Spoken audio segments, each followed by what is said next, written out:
Hello guys, मैं उस्ताद हसन, मैं गुलजार अहमद, मैं असद याकूब। आप देख रहे हैं जीएम 30 रिएक्शन यूट्यूब चैनल। आपका हमारे इस चैनल पर दिल के अता करें सर वेलकम। अगर आप देखना चाहते हैं इस तरह रिएक्शन वीडियो तो हमारा चैनल जरूर सब्सक्राइब करें। उम्मीद करते हैं आप खैर से होंगे, यूँ हंसते और मुस्कुराते रहें, हमें भी अपना प्यार दिखाते रहें। मेरे दोस्तों, मेरे मित्रों, मेरे बेलियों, किस तरह हमारा चैनल लाइक, शेयर और सब्सक्राइब करके। तो चलते हैं वीडियो के। वीडियो का टाइटल है general Bipin Rawat, epitome of simplicity the Chanakya. मेरे साहब की वीडियो देख लेते हैं। सबसे पहले वीडियो क्या है, फिर देते हैं अपना रिएक्शन।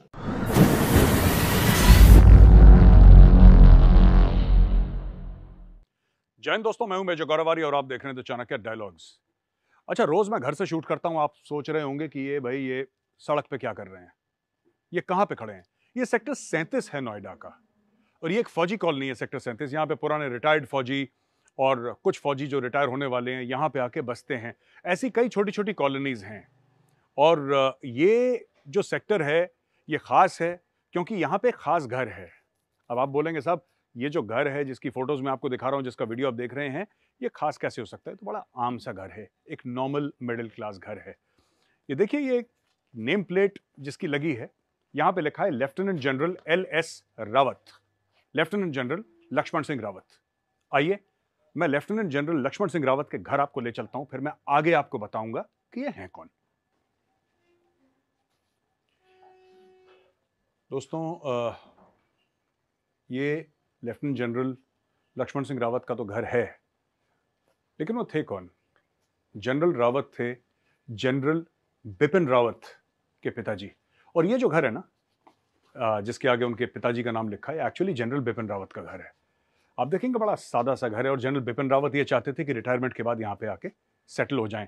इस वक्त ये घर में हैं कर्नल JP सिंह। हम कर्नल JP सिंह सर से भी आपको मिलवाएंगे और जनरल रावत के बारे में कुछ जानना चाहेंगे उनसे, और वो हमें बताएंगे कि वो कैसे थे, उनका व्यक्तित्व कैसा था। और ये बहुत जरूरी है लोगों तक ये बात पहुंचानी। और अंत में मैं बताऊंगा कि ये शूट मैं क्यों कर रहा हूं, इस शूट का पैगाम क्या है। तो दोस्तों, इस वक्त मैं जनरल बिपिन रावत सर के घर पे बैठा हूं यहाँ पे, और ये इनका घर है जो उनके पिताजी जनरल लक्ष्मण सिंह रावत के नाम पे था। तो लेफ्टिनेंट जनरल लक्ष्मण सिंह रावत के बाद ये घर जनरल बिपिन रावत को मिला, क्योंकि वो पुत्र थे, उनके बेटे थे। मेरे साथ कर्नल JP सिंह सर हैं, जो इस घर में फिलहाल रह रहे हैं। सर, बहुत बहुत स्वागत है चाणक्य डायलॉग्स में आपका सर, और बहुत बहुत धन्यवाद सर, आपने हमें मौका दिया घर में शूट करने के लिए। Welcome, thank you. सर, आप जनरल रावत को कब से जानते हैं सर? जनरल रावत से मेरा काफ़ी समय से परिचय है, जब वो सेवा में थे जी। और उसके बाद 2008 में जब मैं रिटायर हुआ हूँ, तब उनसे जो है मेरा परिचय काफ़ी, जो उनसे इंटरेक्शन है काफ़ी बढ़ गया था। क्योंकि रिटायरमेंट के बाद मैं भी इधर ही रह रहा था, सेक्टर 37 में जी। और जब जनरल बिपिन रावत सेनाध्यक्ष का पदभार संभाला, तो मैंने उनसे गुजारिश की कि मेरा अभी जो घर है JP में कंस्ट्रक्शन में है, वो अभी मिला नहीं है, तो क्या मैं आपके घर को किराए पर ले सकता हूँ? तो 2017 से जब उन्होंने सेनाध्यक्ष का पदभार संभाला, तब से मैं उनके इस घर में किराए पर मैं रह रहा हूँ। अच्छा सर, और फिर उसके बाद उन्होंने कभी ऐसा बोला कि मैं इस घर में आके रहूंगा रिटायरमेंट के बाद, I want to be here, ऐसा कुछ बताया उन्होंने? हाँ, उन्होंने एक बार जब जनरल बिपिन रावत शहीद स्मारक के आयोजन में मुख्य अतिथि के रूप में आए थे जी, तब मेरा उनसे इंटरेक्शन हुआ था जी। और जनरल बिपिन रावत से मैंने सवाल पूछा था कि सर, आप रिटायरमेंट के बाद आप कहाँ सेटल होना चाहेंगे? तो उनका यही जवाब था कि मैं JP इधर ही सेक्टर 37 में अपने पुश्तैनी घर में आऊँगा जी। और वहीं मेरा जो है वो पुश्तैनी घर है, और मेरे जो आस पड़ोसी उनसे काफ़ी मेरा इंटरेक्शन रहता है, और उधर ही मैं आकर के सेटल होऊंगा। तो मैंने फिर उनसे पूछा कि सर, वो तो आप सेनाध्यक्ष रिटायर होंगे, आर्मी चीफ हैं, आर्मी चीफ हैं, और इस तरह से आपके लिए तो वो घर इतना सूटेबल अप्रोप्रिएट नहीं होगा सिक्योरिटी के मद्देनजर रखते हुए। तो उनका ये कहना था कि नहीं, कोई वो नहीं है, मेरी 2 बेटियां हैं, उनकी शादी हो जाएंगी, हम दोनों मियाँ बीवी उसी घर में जो है रहेंगे, और सिक्योरिटी का ऐसा कुछ नहीं है। तो सिक्योरिटी गार्ड जो है वो पीछे जो सर्वेंट क्वार्टर है उसमें वो रह लेंगे, और बड़े आराम से मैं अपना जो है रिटायरमेंट जो जीवन है उसमें ही मेरा व्यतीत करूँगा मैं, ये उनका कहना था। तो सर बड़े सादे व्यक्तित्व के थे, मतलब कि कोई तामझाम, कोई शोबाजी, कुछ नहीं, नॉर्मल बिल्कुल? हाँ जी, जनरल बिपिन रावत बड़े सरल स्वभाव के व्यक्ति थे, बहुत ही ऑनेस्ट थे, अपराइट थे, हार्ड टास्क मास्टर थे, जो कहते थे वो करते भी थे जी। और उस तरह से उनका आर्मी में भी नाम है और यहाँ जो सेक्टर 37 अरुण विहार की कॉलोनी है जी, इसमें भी उनको सभी याद करते हैं, उनके व्यक्तित्व को, क्योंकि बहुत ही सरल स्वभाव के वो इंसान थे। तो सर इतना छोटा घर, मैं अक्सर देखता हूँ कि जो बाहर जो बिजनेसमैन है, जाहिर सी बात है उनके पास पैसा बहुत है तो वो तो महल अपने लिए बनाएगा बिजनेसमैन, लेकिन मैंने देखा जनरली इंडियन आर्मी के जनरल्स हैं, generally 99%, unless he belongs to a wealthy family, पीछे से कोई खानदानी बहुत पैसा है, 99% के घर तो नॉर्मल ही हैं सर, मतलब बड़े आम से नॉर्मल साधारण से घर हैं। और ये तो जनरल बिपिन रावत तो he was after army chief, he CDS sir. हाँ, आपने सही कहा। मैं भी काफ़ी सर्विस के दौरान और इवन आफ्टर रिटायरमेंट जनरल्स के घर आना जाना रहता है, किसी ना किसी काम के लिए कभी हमारा इंटरेक्शन होता है। तो आमतौर पर इंडियन आर्मी के ऑफिसर्स और अफसरान मिडिल क्लास फैमिली से ही आते हैं ज़्यादातर सर। और हाँ, और जनरल्स के जो मैंने घर देखा है वो सिंपल और बड़े अच्छे तरीके से मेंटेन, लेकिन घर में कोई उस तरह से बड़ा महल या बंगलो टाइप का उनका रहने का कोई ऐसा उनकी इच्छा नहीं होती है। अभी मैं जितने भी जनरल से मेरा इंटरेक्शन हुआ है, सिंपल घर में वो अपना रह रहे हैं। इवन रिटायरमेंट के बाद भी उनका फ्लैट है, किसी का मैं गया हूँ, किसी का फ्लैट 8वीं मंजिल पर है, किसी का फ्लैट 6वीं मंजिल पर है। और जहाँ आप बैठे हैं ये भी ग्राउंड फ्लोर का घर है, इसमें भी इस घर के ऊपर 2 फ्लैट्स और हैं जी। तो बड़े वो किसी और के हैं सर? हाँ, आर्मी के जनरल्स बड़े ईमानदार और सरल व्यक्तित्व वाले होते हैं, उनका कोई ऐसा दिखावा इस टाइप से कुछ होता नहीं है। अच्छा सर, आसपास आप बता रहे थे एक पार्क भी है जहाँ पे जनरल रावत जब आते थे तो कहते थे मैं घूमने जाऊंगा पार्क में। हाँ बिल्कुल। वो कौन सा पार्क है सर? पीछे ही हाँ, इस घर के पीछे जो पीछे का दरवाजा वो पार्क में खुलता है जी, और वो बहुत ही अच्छा मेंटेन है। जब जनरल बिपिन रावत के फादर जनरल लक्ष्मण सिंह रावत जीवित थे तब उन्होंने इस पार्क को, उन्होंने भी उसका योगदान था इसको डेवलप कराने में। अच्छा। और वो भी घूमते थे और उसके बाद में उनकी डिमाइज के बाद में जनरल बिपिन रावत जब भी छुट्टी आते थे इसी में ही पार्क में वो अपना घूमते थे और शाम को और सुबह को इसमें टहलते थे। अच्छा सर, जनरल रावत की 2 बेटियां हैं सर, एक की शादी हो गई, दूसरी दिल्ली में है। जो मुझे ये बताया गया कि जैसे किसी भी आर्मी में कोई भी ऑफिसर है, कोई भी रैंक का है, अगर ड्यूरिंग ड्यूटी अगर उनकी मृत्यु हो जाती है, इस दुनिया से चले जाते हैं ड्यूटी में, तो 3 साल तक एक सरकारी अकोमोडेशन मिलता है सरकारी तौर पे जहां पे आप रह सकते हैं। तो जनरल बिपिन रावत की एक बेटी तो जिनकी शादी हो गई वो तो अपने घर पे हैं। हाँ। और जो दूसरी बेटी हैं वो उस वाले अकोमोडेशन में रह रही हैं। हाँ जी, तो आपने ठीक कहा। जब somebody dies in harness, जब किसी की सेवा में मृत्यु हो जाती है जी, तो भारत सरकार जो है उसके आश्रितों को, उसकी फैमिली को एक सरकारी घर 3 साल के लिए देती है जी। इसी के मद्देनजर रखते हुए जो उनकी छोटी बेटी तारणी है उसको दौला कुआं में सरकारी घर उनका भारत सरकार ने अलॉट किया हुआ। नेक्स्ट ऑफ किन है, नेक्स्ट ऑफ किन है। और जब कभी वो यहाँ पर तारणी रावत हमारे यहाँ कभी आती हैं, आई भी हैं, तो वो कहती हैं कि मैं तो वहाँ उसके बाद में इसी घर में आकर रहूँगी, क्योंकि इसी में ही मैं पली बड़ी हूँ और इसी में ही मैंने अपना जो बचपन है वो इसमें व्यतीत किया है। अच्छा सर, तो वो भी वैसे ही सरल स्वभाव की हैं जैसे जनरल, वो तो खैर जैसे माँ बाप होते हैं वैसे बच्चे वैसे ही हो जाते हैं। सही कहा, बिल्कुल। सर हमसे बात करने के लिए बहुत बहुत धन्यवाद सर, बड़ा अच्छा लगा आपसे मिलके। और मैं वही देखना चाह रहा था कि सर मैं भी सर कई जनरल्स के घर जाता हूँ सर, वेरी वेरी नॉर्मल, आराम से। हाँ जी। और कोई ऐसा नहीं, क्योंकि वो अब जो आप जानते हैं सर फौज में क्या हाल है, पैसे वैसे तो हैं सर फौजियों के पास, नहीं है। हमारे जो सैलरी आती है जी उसी में उसी की वजह से ही जो है घर को लिया जाता है। वो भी 15-20 तारीख तक खत्म हो जाती है सर। वो 20 तारीख तक खत्म हो जाती है, फिर इंस्टॉलमेंट चली जाती है। बिल्कुल बिल्कुल सही कहा सर। क्या कप्तान, क्या चीफ ऑफ आर्मी स्टाफ, सबका एक ही हाल है। अब यहाँ पर आप देखेंगे कि इस अरुण विहार में 5000 यूनिट्स हैं, घर हैं जी। इसमें mostly lieutenant generals, major generals, brigadier सभी मिक्स माहौल में यहाँ पर रह रहे हैं और बहुत ही अच्छे सरल स्वभाव से हमारा उनसे जो सीनियर अधिकारी हैं रिटायर्ड, उनसे बहुत ही सरल स्वभाव के वो व्यक्तित्व वाले लोग हैं और बहुत अच्छा इंटरेक्शन उनके साथ हमारा रहता है। बहुत ही अच्छा हम जो है यहाँ पर तरीके से जो है अपना जीवन व्यतीत कर रहे हैं, रिटायरमेंट लाइफ जो है जी रहे हैं सभी के बीच में, सीनियर ऑफिसर्स के बीच में। और हम यहाँ पर इवन इस अरुण विहार में नायक से लेकर के सूबेदार मेजर तक के भी घर हैं सब इसी अरुण विहार में, और सब एक साथ जो है बड़े अच्छे तरीके से हम लोग रहते हैं। बहुत ही अच्छी जो है ये अरुण विहार की कॉलोनी है फौजियों की। और इसी अरुण विहार की फौजियों में बता देना चाहता हूँ कि इसी अरुण विहार की कॉलोनी की वजह से आज नोएडा इस मुकाम पर पहुंचा हुआ है, क्योंकि सबसे पहले way back in 1980 early 1980s में जब फौजी रिटायर हो रहे थे तो यहाँ इन घरों को आकर के ऑक्यूपाई कर रहे थे। जब ऑक्यूपाई होने लगा तो नोएडा पूरा जंगल था, देख देख करके फौजियों को और भी आकर के यहाँ पर जो अगल बगल के सेक्टर्स में बसने लगे। और आज किस मुकाम पर, किस हाइट पर नोएडा पहुंचा हुआ है, ये सब फौजियों के देन है। सर मैं आपको एक बात अंत में एक और बात बता दूं सर, आपको तो पता ही है, मुझसे बेहतर पता है, मेरे सीनियर है कि ये हर जगह होता है सर। हाँ जी। ये पहले जैसे धौला कुआं है सर, हाँ जी, पहले तो एयरपोर्ट अलग था, हाँ जी, धौला कुआं उधर एयरपोर्ट नहीं था जहाँ पे आज T1 T2 T3 है, एयरपोर्ट एल्सवेयर सर। तो यहाँ पे फौजियों को डाल दिया। यहाँ पे तो उस धौला कुआं में जहाँ पे कैंट था वहां पे कीकड़ के पेड़ थे और रात को सियार बोलते थे सर। वो बिल्कुल ऐसा एरिया था कि कोई जाना पसंद नहीं करता था।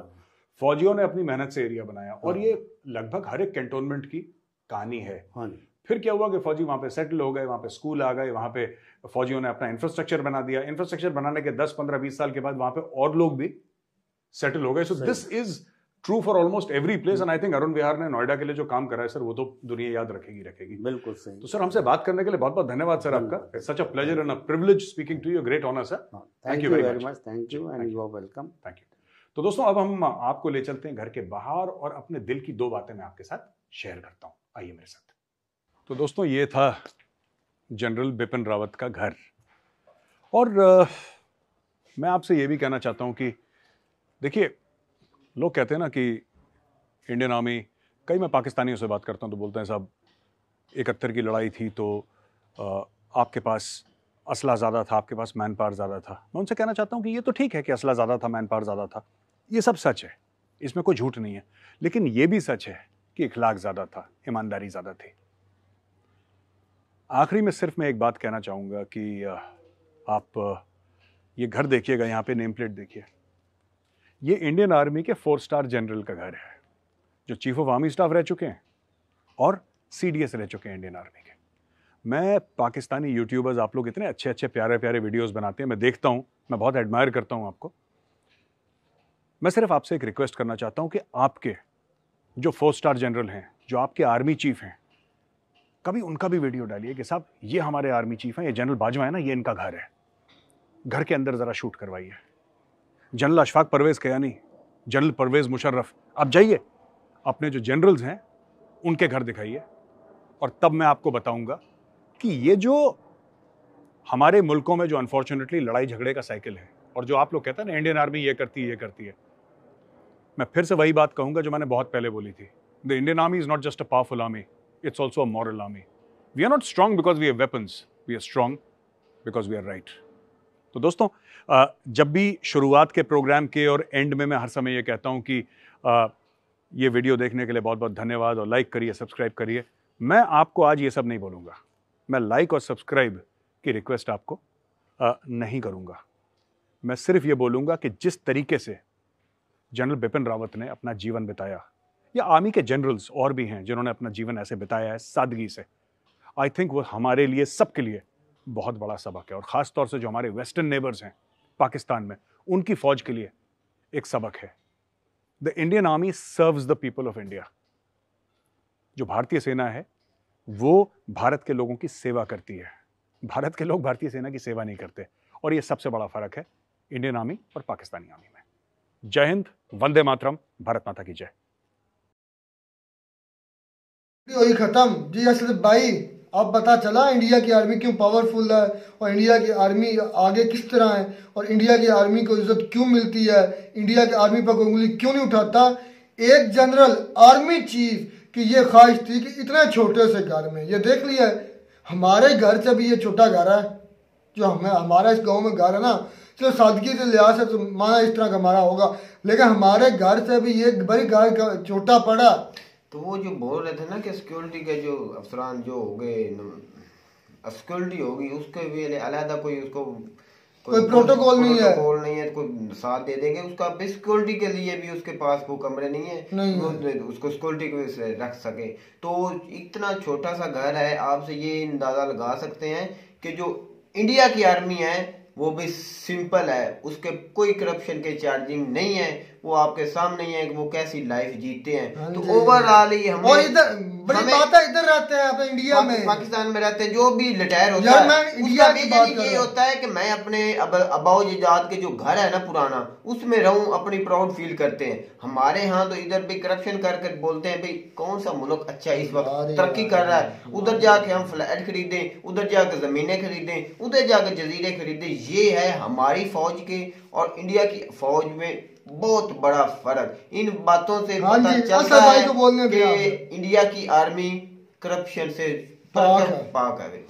अच्छा, करप्शन करप्शन करप्शन करप्शन कितनी बार ये लफ्ज़ आपने बोला करप्शन, और मैं हर वीडियो में आपको चिल्ला चिल्ला कर कह चुका हूं कि इनकी करप्शन साबित तो करें।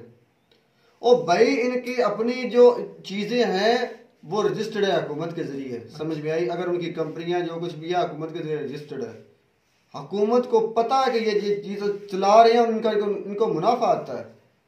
आप कहते हैं करप्शन किए जा रहे हैं, करप्शन किए जा रहे हैं, साबित करें। साबित तब भी होगा जब उनकी अपनी कंपनी चल गई। कौन सी आर्मी जिसकी अपनी कंपनीज है?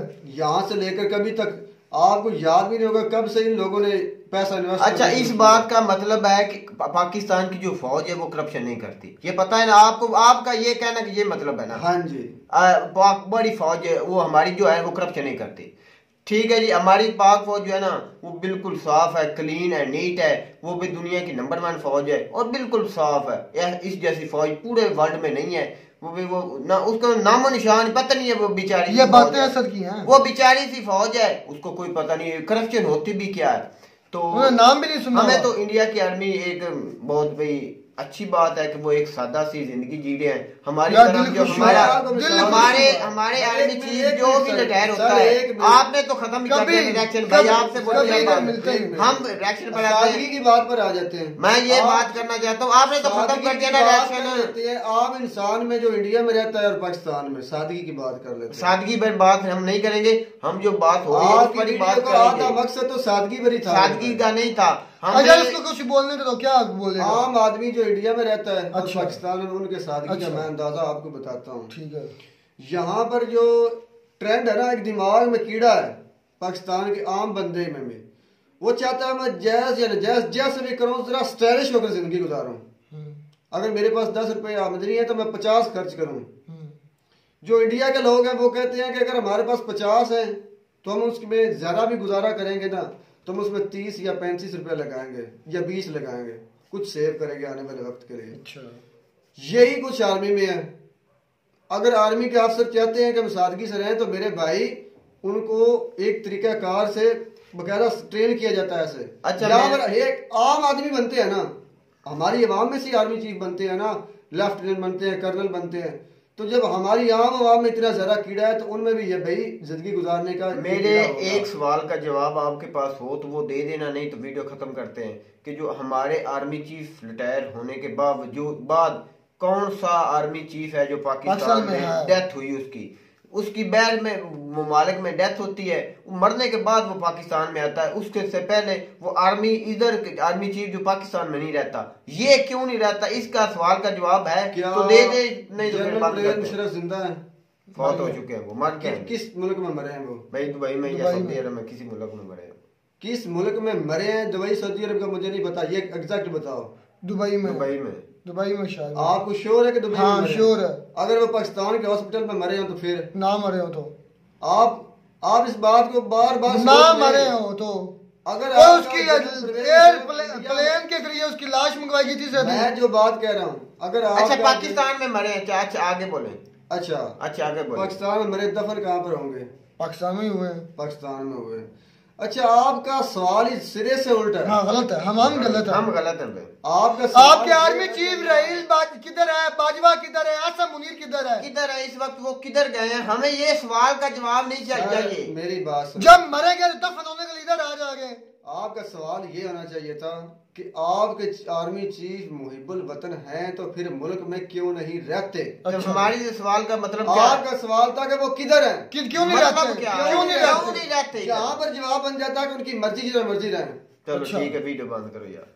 हाँ जी, ये जवाब बनता है, आपका सवाल ही उल्टा है। अगर आप ऐसा सवाल करते असद भाई भी कि आपके आर्मी चीफ की मुहिब्बुल वतनी किधर है, असद भाई ग्रेट भाई, उनके आर्मी चीफ की ये बड़ापन है कि वो इतने छोटे से कमरे में, इतने छोटे से घर में रह सकते हैं, कोई करप्शन केस नहीं है। पांडे साहब का पर्सनल जिंदगी है।